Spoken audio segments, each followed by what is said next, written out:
Puji dan syukur kepada Tuhan Allah Bapa kita yang Maha Pengasih dan Penyayang, yang telah memberkati Bapak Ibu, Saudara-saudari di mana saja pun Anda berada. Terima kasih doa yang sudah dibawakan atau sudah dipimpin oleh Pendeta Rahman dan Pendeta Muntu.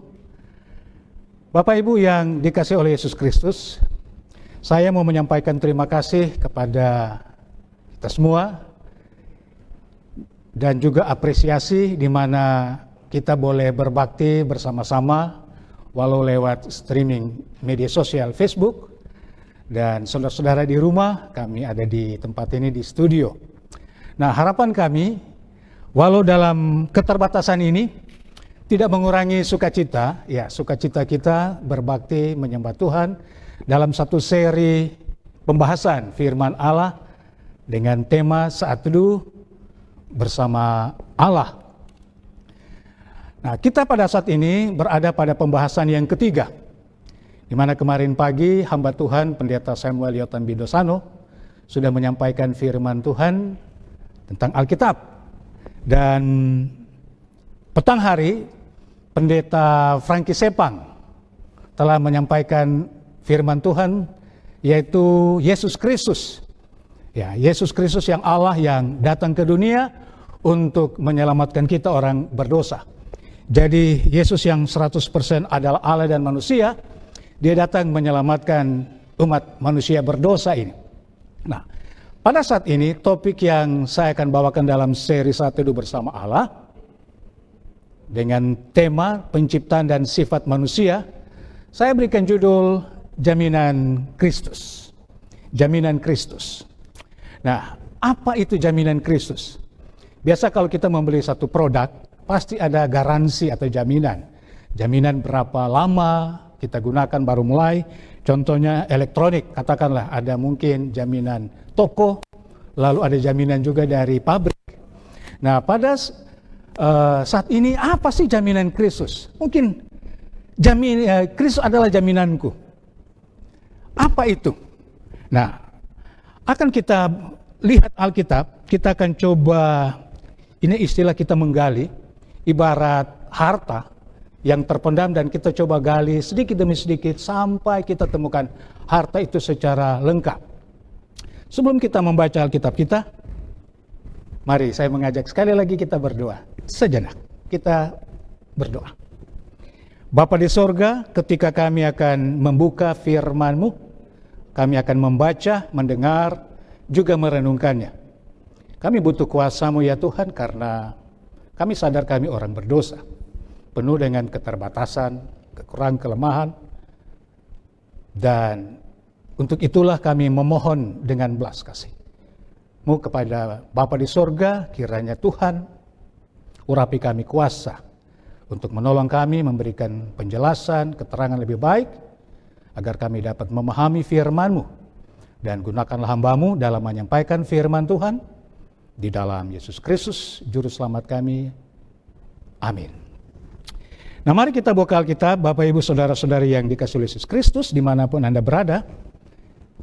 Dalam ibadah ini, mari kita buka di dalam kitab Wahyu yang pertama. Kita lihat Wahyu pasal 1, Wahyu pasal 1 ayat 18. Wahyu pasal 1 ayat 18 dikatakan, aku telah mati, namun lihatlah aku hidup sampai selama-lama, dan aku memegang kunci, segala kunci maut dan kerajaan maut. Ya. Dalam ini terjemahan Alkitab Bahasa Indonesia atau Lembaga Alkitab yang dicetak oleh Lembaga Alkitab Indonesia. Saya mau coba bandingkan, bukan mau cari mana benar mana salah, tapi hanya untuk mau membandingkan, compare. Karena ini sudah dalam bahasa Indonesia, saya coba refer ke bahasa Inggris. Ada versi bahasa Inggris, ada yang kita tahu King James, American Standard Version, ada New International, dan sebagainya. Saya mau coba lihat di New International Version. Mohon maaf saya baca, saya tidak terlalu fasih bahasa Inggris, tapi saya coba membaca. Dikatakan bahwa I'm the living one. I was dead and now look, I'm alive forever and ever. and I hold the keys of death and Hades. Di sini ada kata Hades, tapi dalam bahasa Indonesia tidak disebutkan kata Hades. Di bahasa Inggris ada sebutkan kata Hades, karena ini kata ini penting. Kalau ini di King James Version sama, dia sama dengan New International. Dia katakan I'm he that lived and was dead, and behold, I am alive forevermore. Amen. And have the keys of hell and of death. Di sini ada kata ya, hell and death. Tapi kalau kata yang internasional, New International, dia disebutkan Hades. Dan memang dalam bahasa Greek, kalau kita baca dalam Wahyu pasal 1 ayat 18, itu dia sebutkan kata Hades. Nah, apa arti Hades sebenarnya dalam bahasa Greek atau Yunani?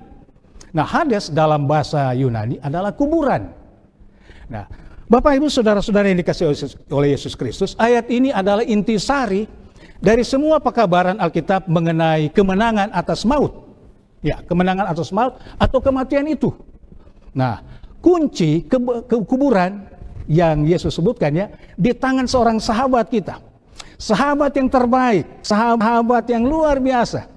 Dialah Yesus Kristus. Sahabat kita, seorang yang dapat kita percayai, yang begitu mengasihi saudara dan saya. Itulah sahabat kita. Nah, ketika Yesus berkata bahwa ia memegang kunci, itu kunci kepada maut. Nah, pertanyaannya apa maksudnya ini? Nah, pertama saya mungkin boleh katakan bahwa hanya Yesus Kristus sendiri yang sanggup membuka rumah penjara maut yang gelap itu dan membebaskan semua tawanannya. Itu yang pertama. Lalu yang kedua, hanya Yesus, ya hanya Dia sendiri yang sanggup membuka rahasia maut yang gelap itu dan memberitahukan kepada saudara dan saya apa makna atau arti itu. Arti daripada dia memegang kunci maut. Nah, sebelum kita mengerti apa arti kematian atau maut, bagaimana kematian itu terjadi, maka kita harus terlebih dahulu mengerti apa itu hidup dan bagaimana hidup itu dimulai.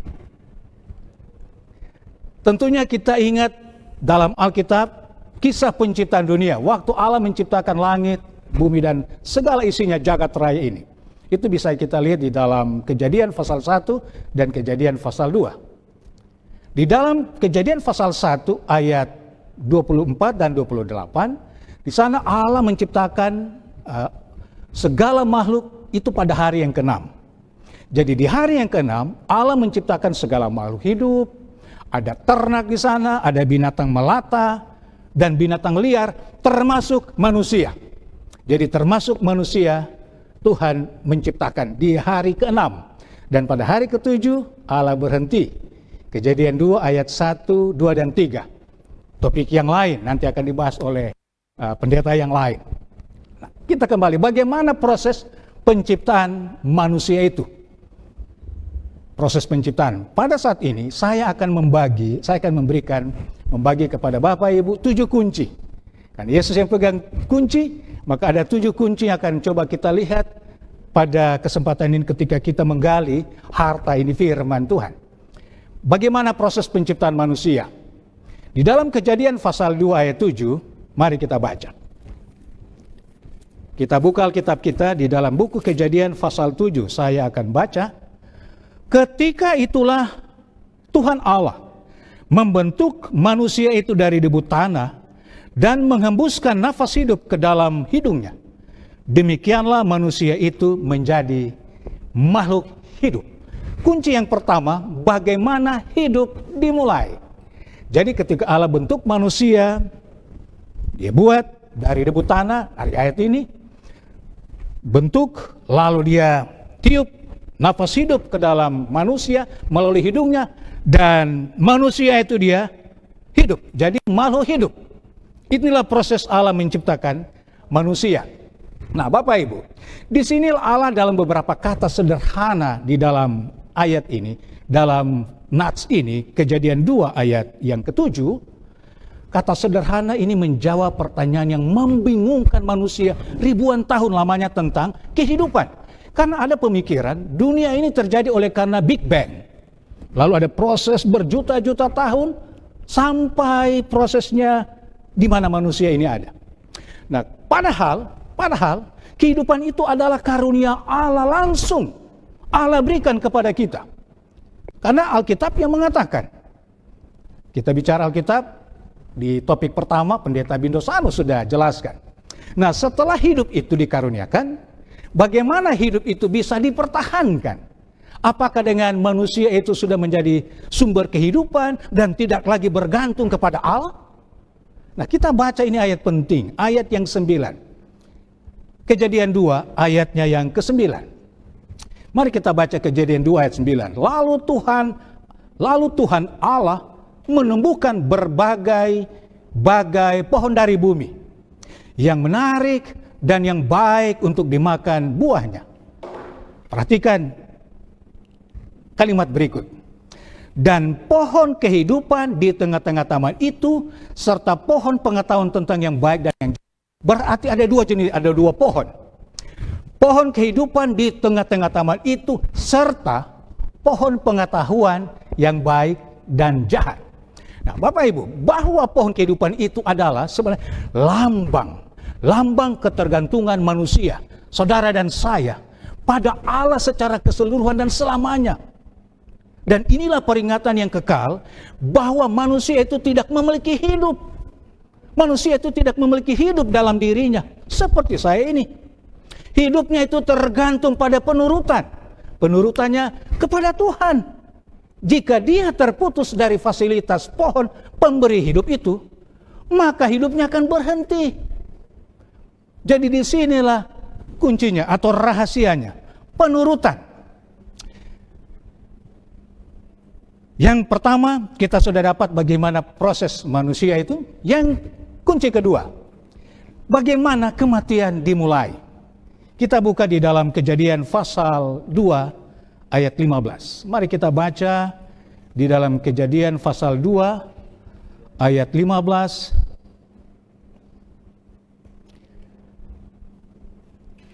Dan saya baca, Tuhan Allah mengambil manusia itu dan menempatkannya dalam Taman Eden untuk mengusahakan dan memelihara taman itu. Lalu Tuhan Allah memberi perintah itu kepada manusia, semua pohon dalam taman ini boleh kau makan buahnya dengan bebas. Ya. Ayat 15 sekali lagi, Tuhan Allah mengambil manusia itu dan menempatkannya dalam Taman Eden untuk mengusahakan dan memelihara. Nah, ayat yang ke-16 yang sudah saya bacakan juga, lalu Allah beri perintah bahwa semua pohon dalam taman ini boleh kau makan bebas, ya, buahnya dengan bebas, bisa. Ayat 17, tetapi, ya, sekarang coba kita perhatikan ayat 17. Tetapi pohon pengetahuan baik dan yang jahat itu, janganlah kau makan buahnya, sebab pada hari engkau memakannya, pastilah engkau mati. Mari kita cermati kalimat-kalimat ini. Pertama kali dalam Alkitab menyebutkan tentang mati atau kematian. Nah, Bapak Ibu saudara-saudara yang dikasihi oleh Yesus Kristus, peringatan Allah ini adalah rahasia yang sangat membingungkan bagi Adam dan Hawa. Ya, mereka sudah hidup, tapi ada kalimat mati. Ya, mereka bingung, apa ini mati? Yang tadinya harus ada hidup, tapi sekarang ada kata kematian. Kata kematian. Coba kita baca Kejadian pasal 3 ayat 1 sampai 4. Kejadian pasal 3 ayat 1 sampai 4. Adapun perikopnya manusia jatuh dalam dosa. Adapun ular ialah yang paling cerdik dari segala binatang di darat yang dijadikan oleh Tuhan Allah. Ular itu berkata kepada perempuan itu, tentulah Allah berfirman, semua pohon dalam taman ini jangan kamu makan buahnya, bukan? Tapi kalau kita baca pasal selanjutnya, Tuhan bilang semua boleh makan bebas. Kecuali satu pohon, pengetahuan dan baik dan jahat. Dan juga ada pohon kehidupan tadi. Bisa. Jadi tidak boleh adalah pohon pengetahuan baik dan jahat. Tapi setan katakan begini, ini ular berbicara melalui setan. Tentulah Allah berfirman, semua pohon dalam taman ini jangan kamu makan buahnya, bukan? Lalu saat perempuan itu kepada ular itu, buah pohon-pohonan dalam taman ini boleh kami makan. Tetapi tentang buah pohon yang ada di tengah-tengah taman, Allah berfirman, Allah berfirman, jangan kamu makan ataupun raba buah itu, nanti kamu mati. Tetapi ular itu berkata kepada perempuan itu, sekali-kali kamu tidak akan mati. Ada dua penipuan setan. Ya, saya boleh katakan di sini, setan menipu Hawa, Adam dan Hawa dengan kalimat-kalimat. Pertama Tuhan katakan, semua buah dalam pohon ini boleh. Tapi kecuali yang satu, pengetahuan baik dan jahat. Tapi setan bilang, semua tidak boleh. Kemudian ayat yang berikut, ayat 4, tetapi ular itu berkata kepada perempuan itu, sekali-kali kamu tidak akan mati. Tapi Allah tadi bilang mati, itu tadi yang membingungkan. Ada kehidupan, tapi kenapa Tuhan katakan ada kematian? Nah sekarang di sini setan bilang, enggak mau mati. Inilah tipu muslihat daripada ular, ya, setan melalui ular. Lalu ayat kelima kita dapati bahwa perempuan melihat buah itu baik dan dimakan, memberikan pengertian. Jadi dia ambil, dia makan, dia berikan kepada suaminya untuk memakan. Nah Bapak Ibu, disinilah manusia percaya kepada kebohongan setan. Dan sampai sekarang, kebohongan setan dan mereka tidak lagi menurut Allah. Kejadian pasal 3 ayat 17-24, ini kalau kita baca ini akhirnya kesusahan, kesusahan dan penderitaan menjalani hidup. Kenapa? Konsekuensi buruk dari ketidaktaatan Adam dan Hawa, maka pemisahan dari pohon kehidupan. Pemisahan dari pohon kehidupan. Nah Roma 5 ayat 12 mengatakan sebab itu sama seperti dosa telah masuk ke dalam dunia oleh satu orang, dan oleh dosa itu juga maut. Demikianlah maut itu telah menjalar kepada semua orang. Karena semua orang telah berbuat dosa. Saya sudah berbuat dosa, Bapak Ibu kita semua sudah berbuat dosa. Alkitab mengatakan. Itulah kunci kedua.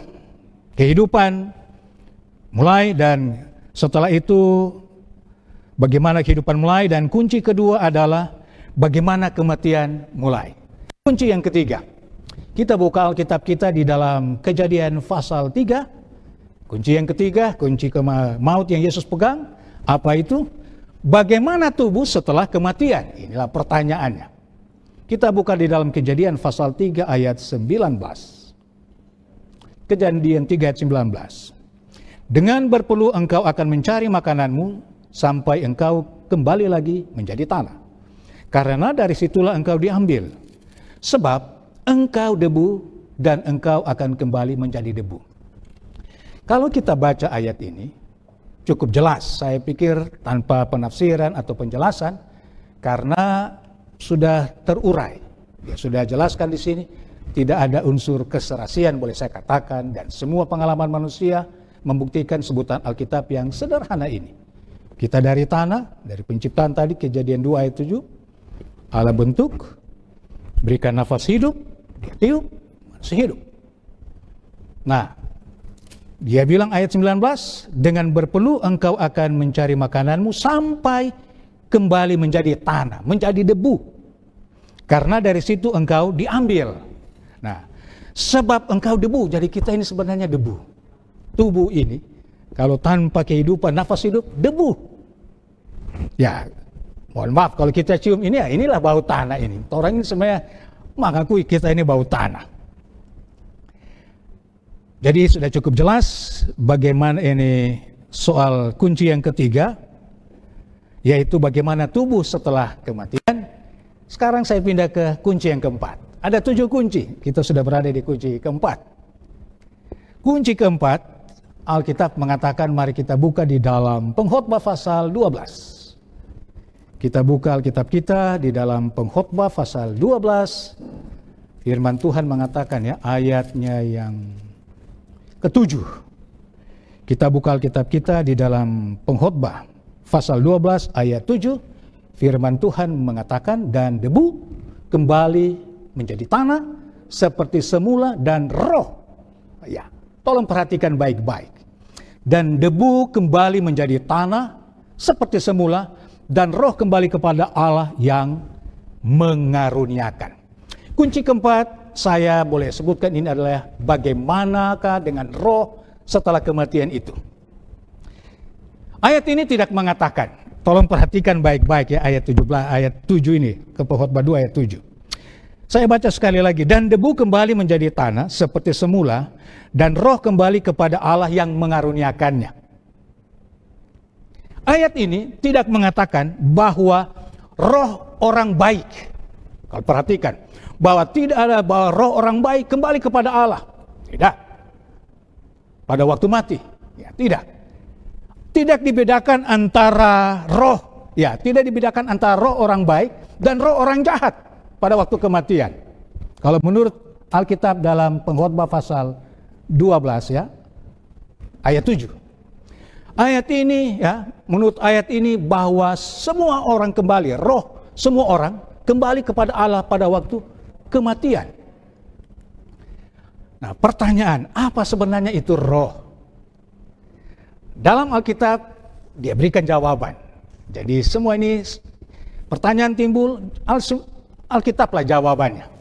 Nah, menurut Alkitab, roh adalah dasar kehidupan atau nafas kehidupan yang dikaruniakan Allah kepada manusia. Itu tadi kita sudah baca pertama, Kejadian 2 ayat 7, dan juga kepada binatang.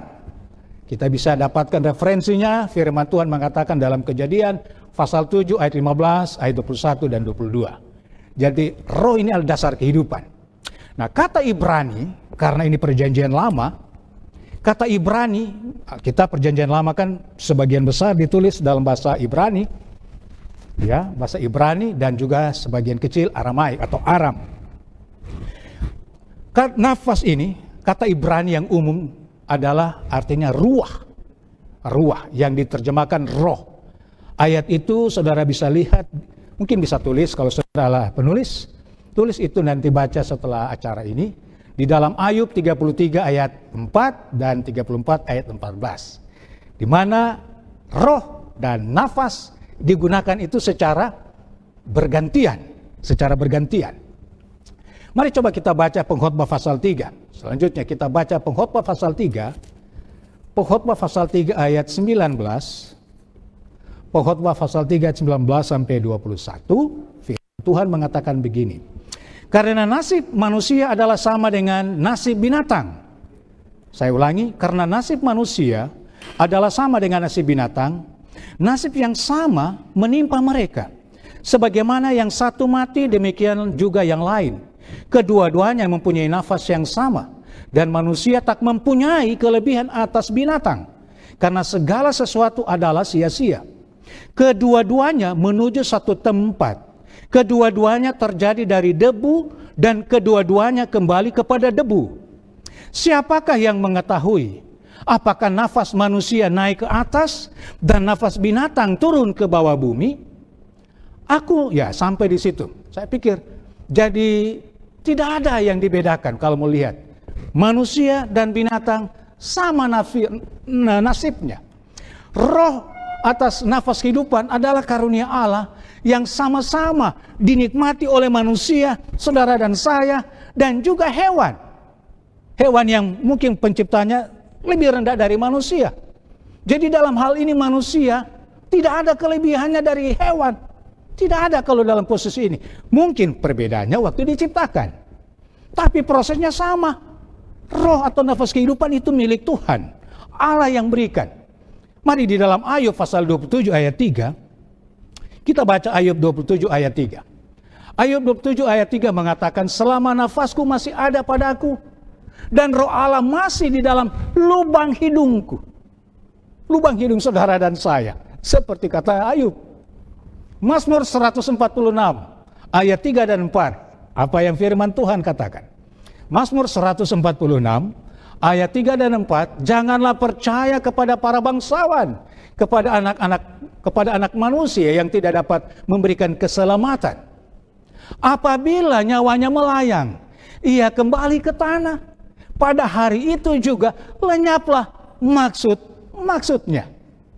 Jadi, menurut ayat ini, kematian itu adalah proses perpisahan nafas kehidupan dari tubuh yang lawannya adalah proses yang Allah memberikan hidup kepada manusia pada permulaan hidupnya. Coba kita lihat firman di dalam Yakobus pasal 2 ayat 26. Mari coba kita lihat Alkitab kita di dalam Yakobus pasal 2 ayat 26. Apa firman Tuhan mengatakan di sana? Yakobus pasal 2 ayat 26. Sebab seperti tubuh tanpa roh adalah mati. Ya, tubuh tanpa roh adalah mati. Nah, fakta yang lebih jauh dan lebih berarti yang perlu kita perhatikan di sini adalah karena hidup dan kesadaran itu adalah hasil persenyawaan antara roh, nafas hidup, dan tubuh ini yang dari debu. Jadi ada persenyawaan, penyatuan di sana. Alkitab tidak pernah menyarankan atau memberikan informasi. Ini jelas. Saya mau katakan, Alkitab tidak pernah memberikan informasi bahwa jiwa kehidupan kedua ada atau pusat kesadaran yang terpisah yang dapat menikmati keberadaan di dalam diri walaupun terpisah dari tubuh. Tidak. Alkitab tidak memberikan informasi itu. Tidak pernah.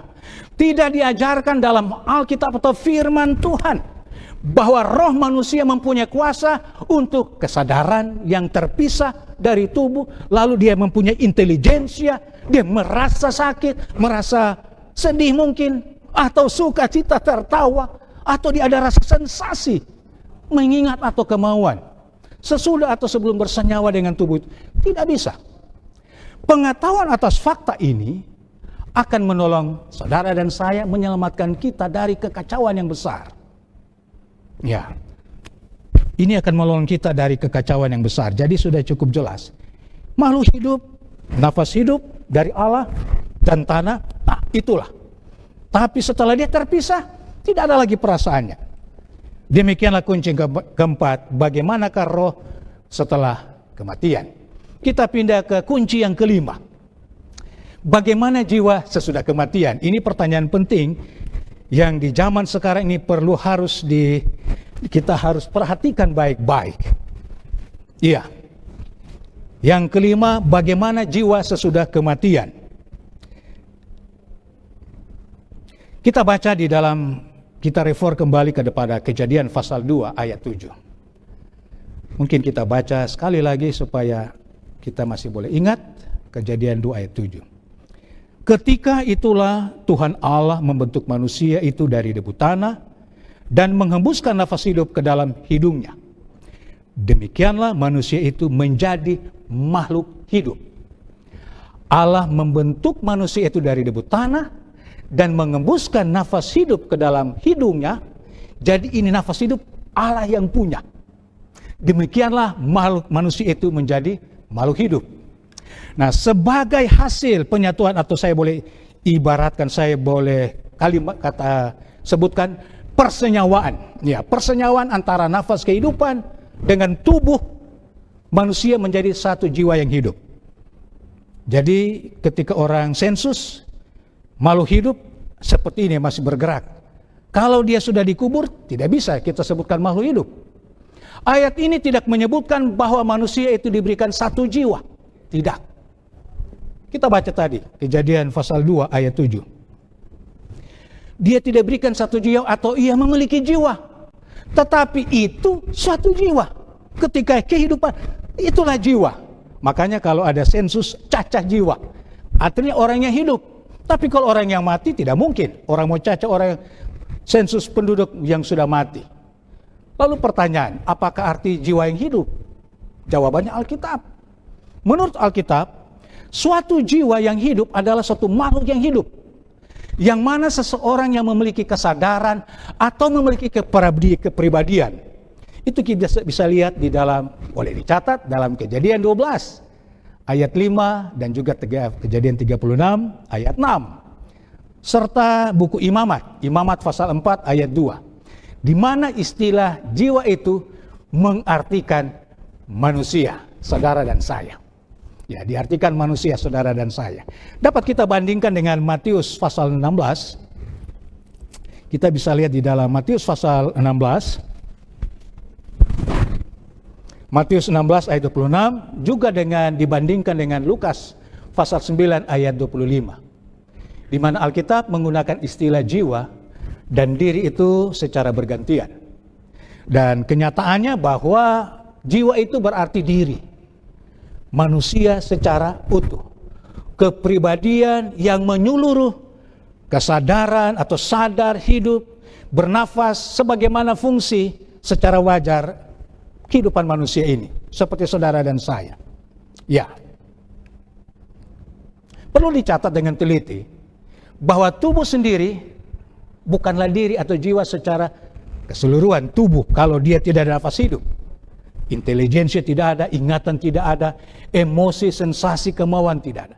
Tetapi hanya jikalau nafas itu bersenyawa dengan tubuh, itulah jiwa. Dalam kematian, jiwa atau diri itu dengan segala kuasanya yang ajaib terhenti keberadaannya untuk sementara waktu. Jadi tidak ada. Nah, jiwa tidak akan pergi kemana-mana pada waktu kematian. Kenapa? Karena sudah terpisah. Jiwa ini kan hidup. Jadi dia terpisah, berarti nafas, roh kembali kepada Tuhan.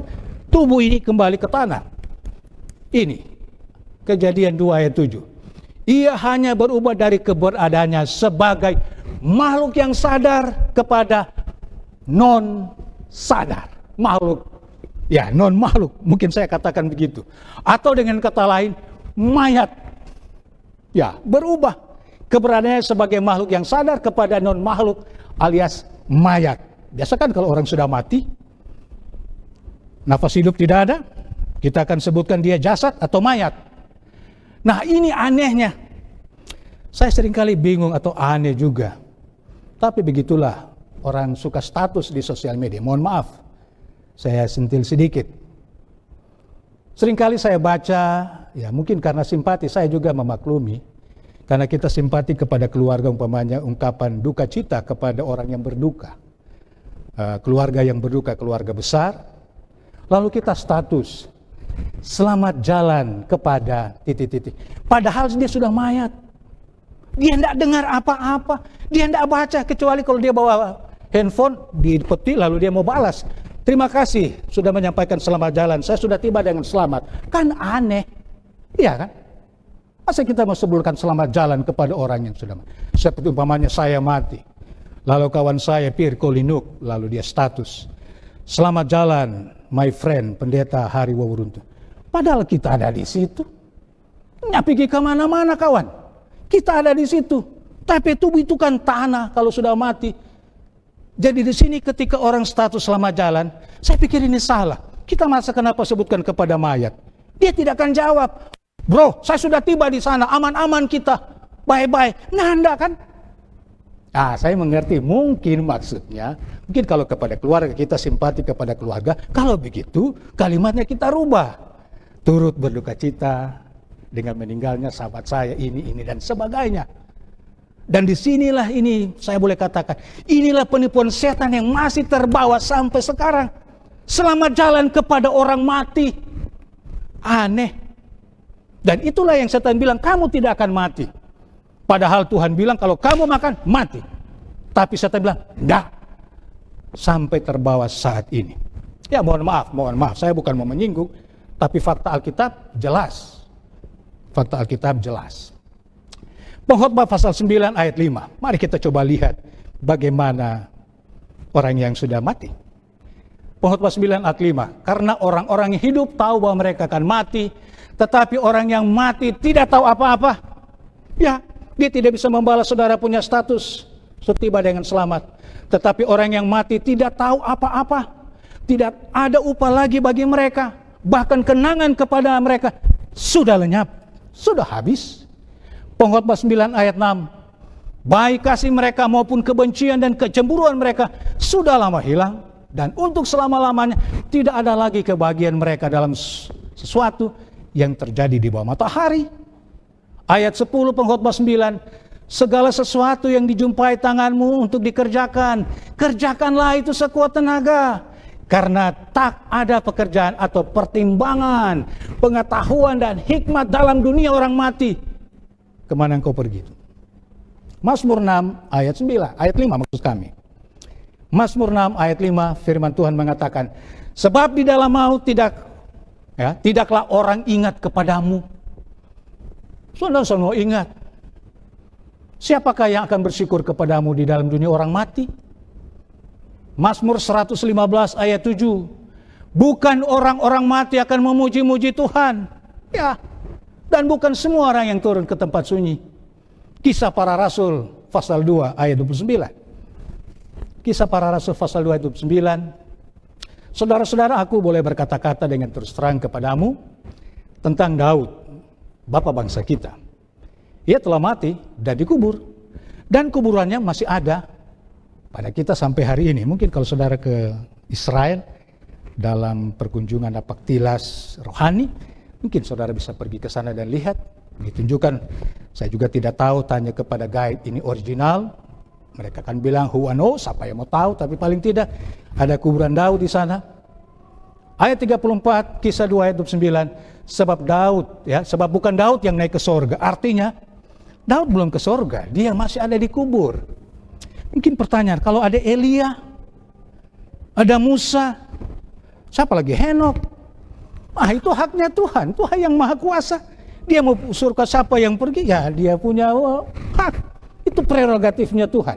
Dia yang maha kuasa. Ada rencana dan maksudnya. Pasti ada rencana dan maksud Tuhan untuk itu. Kalau mungkin sudah ada orang yang sudah pergi ke sana. Tapi yang lain, Alkitab tidak mengatakan. Demikianlah kunci kelima, bagaimana jiwa sesudah kematian. Kunci yang keenam, kedua terakhir. Nah, kunci yang keenam, kita bersyukur, kita puji Tuhan kepada Allah karena Alkitab mengajarkan tentang keadaan dan nasib seseorang, ya. Tentang nasib seseorang ini, saudara dan saya, tidak berakhir dengan perpisahan sementara dengan jiwa atau pribadi pada waktu kematian. Kunci keenam saya berikan, mungkin judulnya adalah saat kuasa maut diputuskan. Ya, kuasa maut diputuskan, saat kuasa maut diputuskan. Allah mempunyai kuasa bila ia kehendaki untuk mengulangi mujizat yang tertulis dalam Kejadian pasal 2 ayat 7. Allah yang mempunyai kuasa. Ya, yaitu untuk mempersatukan kembali tubuh dengan roh atau memulihkan manusia yang sudah mati itu. Ya, manusia yang sudah mati itu menjadi jiwa yang hidup atau diri yang mempunyai kesadaran.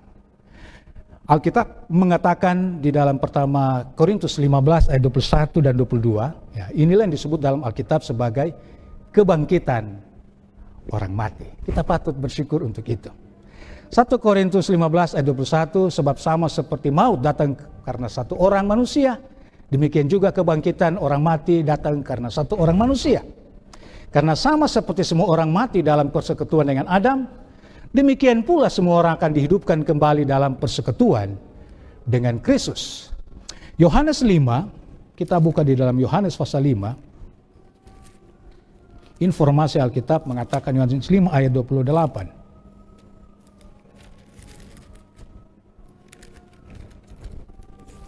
Yohanes 5 ayat 28 dan 29. Janganlah kamu heran akan hal itu, sebab saatnya akan tiba bahwa semua orang yang di dalam kuburan akan mendengar suaranya. Puji Tuhan. Dan mereka yang telah berbuat baik akan keluar dan bangkit untuk hidup yang kekal. Tetapi mereka yang telah berbuat jahat akan bangkit untuk dihukum. Berarti ada dua kebangkitan. Kebangkitan orang benar dan kebangkitan orang jahat. Ya, kebangkitan orang benar dan orang jahat. Apabila dia mabuk, mohon maaf, bawa motor, lalu dia mati. Banyak orang bilang, ya mati di dalam Tuhan, tapi dalam kemabukan. Atau mungkin dia pencuri, dia merampok, bawa mobil, motor, merampok, tiba-tiba lalu dia ditabrak dan mati. Dia percaya kepada Tuhan, tapi dia mati dalam pelanggaran. Apakah dia memang soal keselamatan urusannya Allah, tapi perlu diingat, Ada yang bangkit untuk hidup kekal, ada untuk dihukum. Menurut Yohanes pasal 5 ayat 29. Mereka yang telah berbuat baik akan keluar dan bangkit untuk hidup yang kekal, tetapi mereka yang telah berbuat jahat akan bangkit untuk dihukum.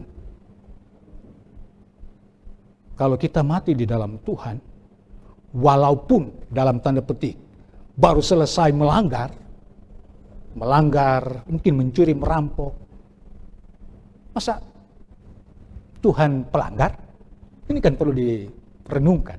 Masa Tuhan perampok, pelanggar? Berarti dia mati untuk, saya boleh katakan, dalam kejahatan. Coba mari kita baca dalam 1 Korintus 15. Ayat lain yang coba kita lihat, 1 Korintus pasal 15. Ya, 1 Korintus 15 ayat 51 sampai 55. Sesungguhnya aku menyatakan kepadamu suatu rahasia, kita tidak akan mati semuanya, tetapi kita semuanya akan diubah dalam sekejap mata pada waktu bunyi nafir yang terakhir, sebab nafir akan berbunyi dan orang-orang mati akan dibangkitkan dalam keadaan yang tidak dapat binasa, dan kita semua akan diubah. Karena yang dapat binasa ini harus mengenakan yang tidak dapat binasa, dan yang dapat mati ini harus mengenakan yang tidak dapat mati.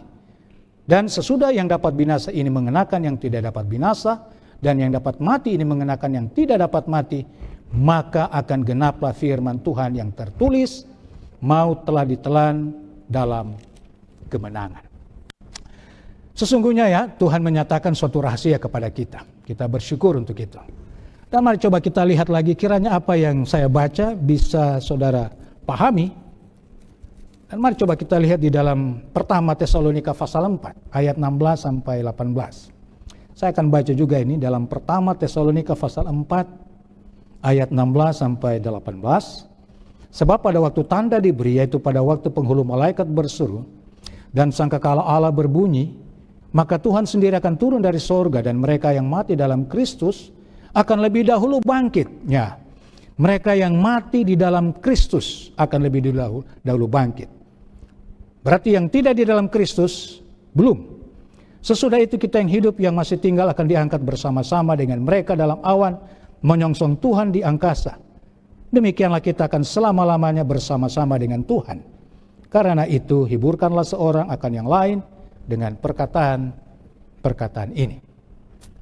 Nah, Bapak Ibu saudara-saudara yang dikasihi oleh Yesus Kristus, inilah rahasianya, kunci yang keenam yang sudah saya sebutkan tadi, yaitu saat kuasa maut diputuskan.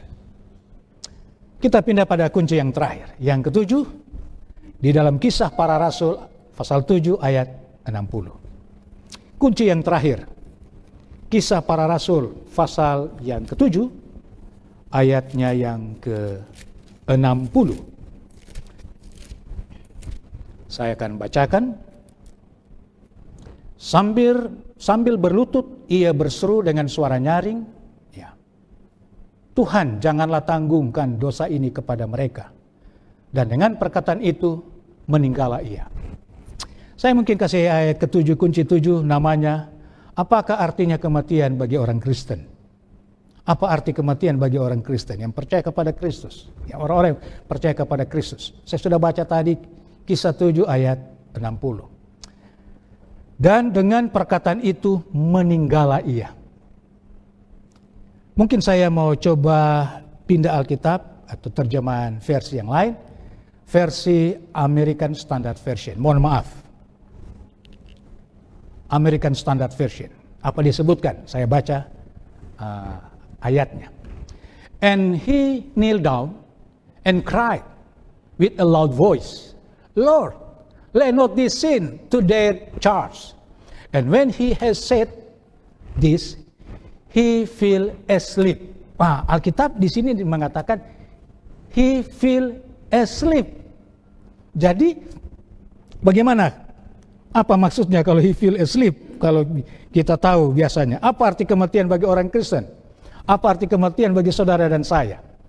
Alkitab mengatakan, mungkin dalam bahasa Indonesia, lembaga Alkitab menyebutkan meninggal. Tapi Amerikan dia sebutkan tidur. Mungkin kita ingat peristiwa Yesus selalu pergi ke Betania. Ada orang yang selalu dia pergi, keluarga di sana adalah Marta, ada Maria, dan sahabat mereka, Lazarus. Ada peristiwa ketika Lazarus sudah mati ya, keluarganya. Kita tahu bahwa kesedihan daripada keluarga Marta dan Maria. Ceritanya ya kita tahu ya. Akhirnya Yesus bilang, oh dia bukan mati. Dia tidur. Ya dia tidur.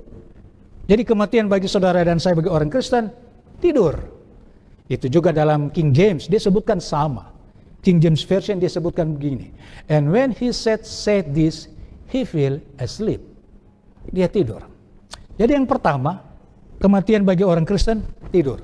Yang kedua, Mazmur 23 ayat 4. Kita baca Mazmur 23 ayat 4. Sekalipun aku berjalan dalam lembah kekelaman, aku tidak takut bahaya. Sebab engkau besertaku, gadamu dan tongkatmu, itulah yang menghibur aku. Ada kata di sini yang saya mungkin mau refer lagi, mohon maaf, ke bahasa Inggris. Dia sebutkan begini. Ini King James, versi King James. Mohon maaf saya selalu pakai. Karena perlu kita menyelidiki Alkitab, tidak harus terpaku ke bahasa Indonesia saja. Kita perlu ke bahasa Inggris, bahasa aslinya, Greka atau Ibrani. Dia sebutkan begini, though I walk through the valley of the shadow of death. Perhatikan baik-baik. Though I walk through the valley of the shadow of death.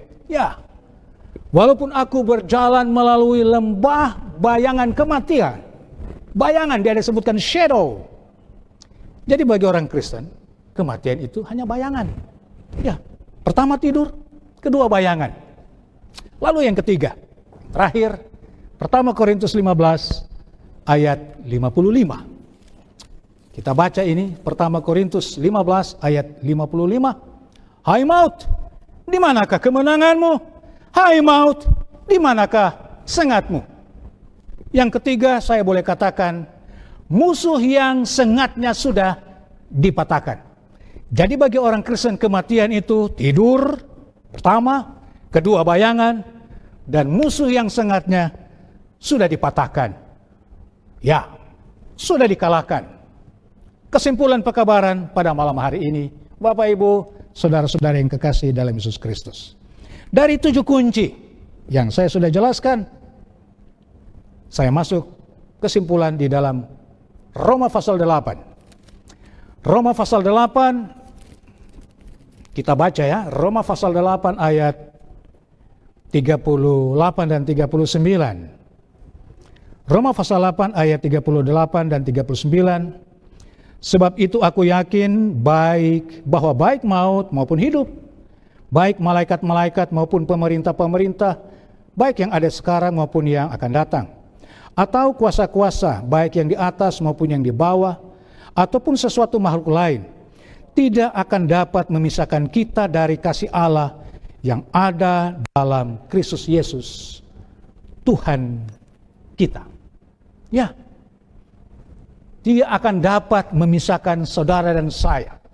Tidak akan dapat memisahkan kita dari kasih Allah yang ada di dalam Kristus Yesus. Nah, sebagai penutup, sebelum saya akhiri penyampaian firman Tuhan pada malam hari ini, dengan keyakinan marilah kita seperti Rasul Paulus, boleh menghadapi kematian itu dengan tidak takut. Dan apakah resolusinya? Kita boleh baca dalam 2 Timotius 4. Kita buka Alkitab kita. Kita baca di dalam 2 Timotius 4 ayat 6 sampai ayat 8. Kalau Bapak Ibu sudah dapat, kita boleh baca di dalam 2 Timotius 4 ayat 6 sampai 8, dikatakan begini. Mengenai diriku, darahku sudah mulai dicurahkan sebagai persembahan, dan saat kematianku sudah dekat. Ayat 7, aku telah mengakhiri pertandingan yang baik, aku telah mencapai garis akhir, dan aku telah memelihara iman. Sekarang telah tersedia bagiku mahkota kebenaran yang akan dikaruniakan kepadaku oleh Tuhan, Hakim yang adil pada harinya, tetapi bukan hanya kepadaku, melainkan juga kepada orang yang merindukan kedatangannya. Saudaraku yang kekasih, bukankah ini berita baik? Bukankah ini berita sukacita untuk kita? Saya baca sekali lagi, mungkin ayat yang ke-7. Aku telah mengakhiri pertandingan yang baik. Aku telah mencapai garis akhir dan aku telah memelihara iman. Ayat 8. Sekarang telah tersedia bagiku mahkota kebenaran yang akan dikaruniakan kepadaku oleh Tuhan, Hakim yang adil pada harinya.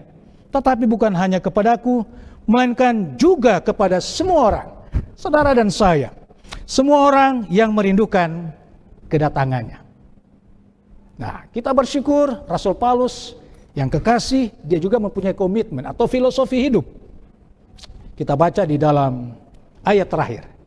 Kita baca ayat terakhir pada malam hari ini di dalam Filipi pasal 1 ayat 21. Filipi 1 ayat 21 mungkin kita juga hafal ya. Ayat ini Filipi 1 ayat 21 dikatakan, karena bagiku hidup adalah Kristus dan mati adalah keuntungan. Bukankah ini kabar baik, kabar sukacita untuk kita? Tuhan memberkati, mari kita berdoa. Bapa di sorga, kami bersyukur, terima kasih boleh mempelajari firman-Mu pada malam hari ini.